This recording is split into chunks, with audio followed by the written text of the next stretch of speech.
Bikers cornered a black woman and called her trash in front of a packed diner. They told her to leave or get dragged out. The whole gang laughed.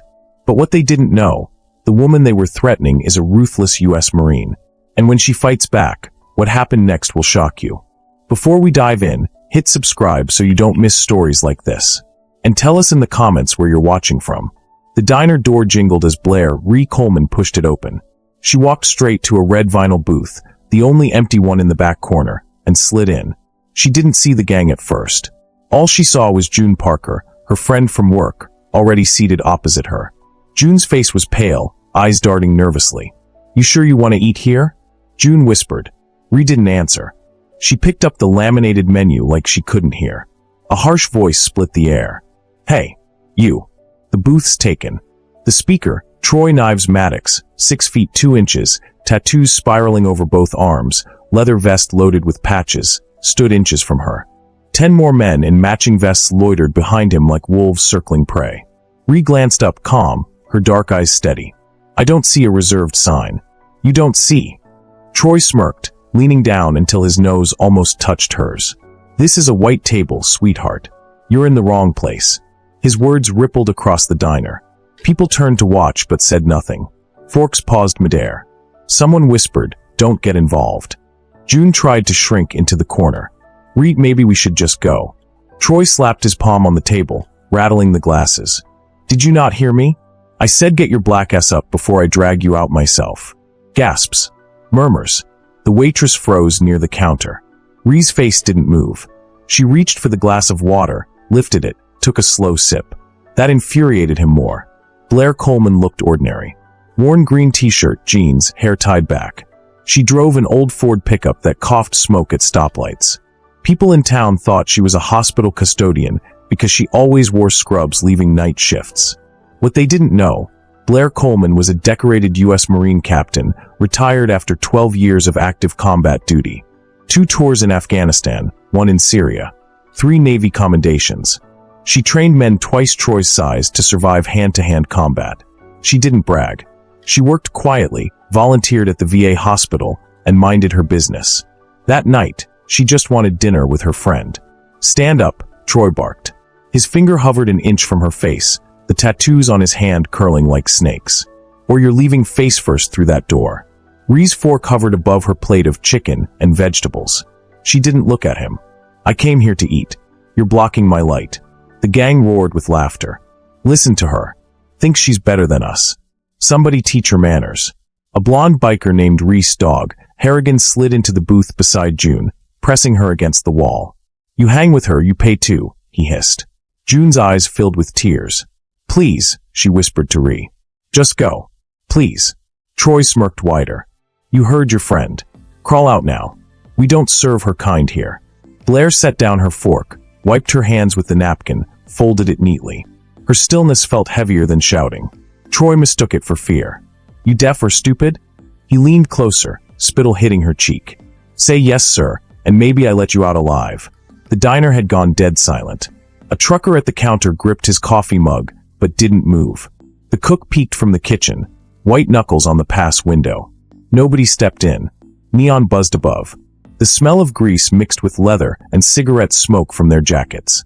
June's fork clinked against her untouched plate. Ree's glass of water trembled from Troy's pounding fist. "Final chance," Troy snarled. "You walk or you crawl." Blair's eyes finally lifted fully to his. Not scared, just flat calm. "You're making a mistake," she said softly. The gang howled. Troy laughed loudest, veins bulging on his neck. "Mistake? Lady, the only mistake here is you thinking you belong." He reached down, grabbing at her arm. Her mind flickered. Hot sun over a training yard in Paris Island. The voice of her drill instructor screaming faster, "Captain Coleman." Her unit flipping 220-pound Marines onto mats.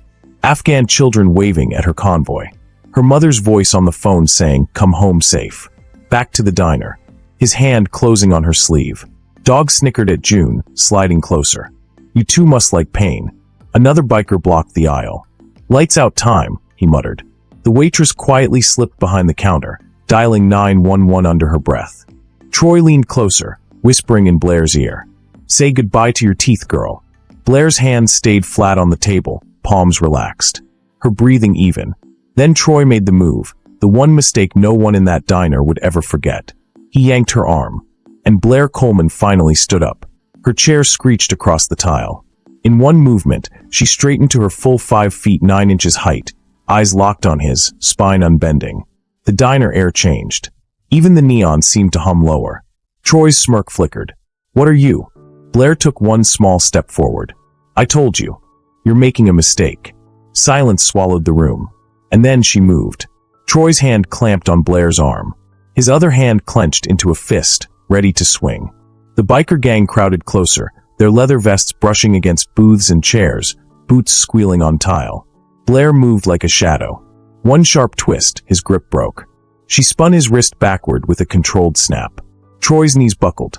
A sound like tearing paper echoed in the diner as his leather vest strained. "What the?" Troy gasped. Blair's voice was low, steady. "Marine Corps close combat. Lesson 1, never touch without consent." She stepped aside, guiding his arm downward, and Troy crashed chest first into the counter edge. A ketchup bottle toppled. Glass shattered. Gasps erupted from the onlookers. Dog lunged from the booth, swinging a heavy fist at Blair's jaw. Without turning, she ducked, hooked his arm, and used his own momentum to sling him across the table. Plates flew. June scrambled free, eyes wide. Another biker charged. Blair sidestepped, planted a precise kick to his shin, then locked his head and slammed him gently, but firmly, onto the tile. She moved like she'd rehearsed it for years. No wasted motion. Every strike restrained, but unmistakably final. The gang froze, watching their leader get folded like a cheap chair. Wait a second. Tell us where you're watching from in the comments. And don't forget to subscribe for more powerful stories like this. Neon flickered overhead. Forks and glasses clattered to the floor. The smell of fried onions mixed with the copper tang of adrenaline. People at the counter backed away, phones up recording. "Holy," someone whispered. June pressed herself to the far wall, hands over her mouth, eyes darting between Blair and the fallen bikers. Blair straightened, rolling her shoulders. "I don't want to hurt anyone," she said. "Walk out now." Troy groaned, staggering up. His pride burned hotter than his bruises. "You think you're tough? You're dead." He reached for a knife at his belt. That was the last straw. In one fluid motion, Blair seized his wrist, disarmed him, flipped the blade onto the counter, and shoved him back into a booth. The knife clattered harmlessly. Blair reached slowly into her back pocket, pulled out a worn leather wallet, flipped it open. Inside, a gleaming U.S. Marine Corps ID and a Navy commendation card laminated behind plastic. The diner's neon lights reflected off the insignia. "My name is Captain Blair Coleman, U.S. Marine Corps, retired," she said, voice carrying across the room. 12 years active duty. 3 combat tours. And you just tried to assault a decorated veteran." Silence fell like a hammer. Troy's face drained of color. Dog swallowed hard.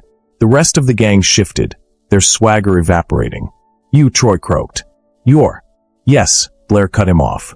"And I could have ended this 5 minutes ago. But I gave you a chance to stop." Phones filmed. One trucker whispered, "Holy hell." Blair gestured to the floor. "On your knees. Hands behind your head. Now." It wasn't a shout. It was an order. A command voice honed from years of leading troops under fire. Something in the tone cracked them. One by one, the bikers dropped to their knees, palms laced behind heads. "Use your belts," Blair told them. "Cinch your wrists. Tight." They obeyed, fumbling with leather straps, cinching their own hands. The waitress emerged from behind the counter, phone still in hand. "The police are on the way," she whispered. Blair nodded once. Blair crouched to Troy's level, eyes burning into his. "You thought I was weak because of my skin. Because I was quiet. Because you think this place belongs to you. It doesn't. Not anymore." Troy swallowed, sweat dripping down his forehead. We didn't know." "That's the problem," Blair said softly. "You never know who you're looking at. You never know what someone's survived. But you assume. And you hate. And you attack." Her words carried, and the entire diner heard them.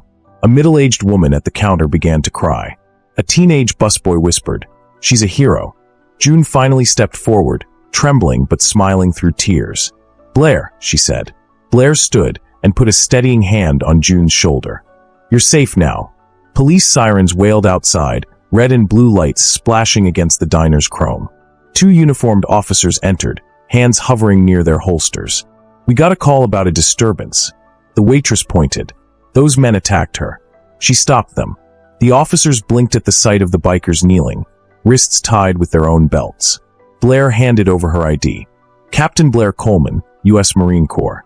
These men attempted assault with a deadly weapon. Knives on the counter.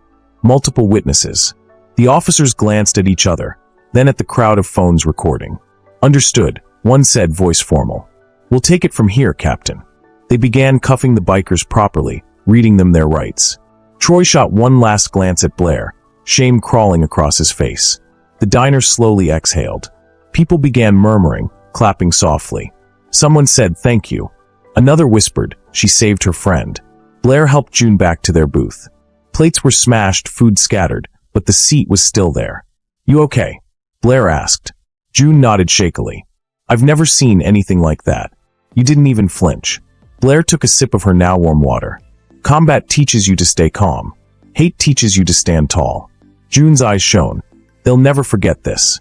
"Good," Blair said simply. As the officers led the bikers out in handcuffs, Blair stood, pulling a few bills from her pocket and laying them on the table for the waitress. She turned to the small crowd still gathered. "The next time you see someone treated like they're less, remember this night. It costs nothing to stand up, but it can cost everything to stay silent." Her words landed heavy, soft but unshakable. Then she and June walked out into the night, leaving neon lights flickering behind them. Outside under the buzzing street lamp, June finally asked, "Blair, how did you stay so calm?" Blair paused, looking up at the dark sky. "Because I already fought for my country," she said. "I'm not about to bow to a diner." She opened the truck door. "Let's go." The engine rumbled to life. If this story moved you, hit subscribe for more. And tell us in the comments what you learned from this story. We'd love to hear your thoughts.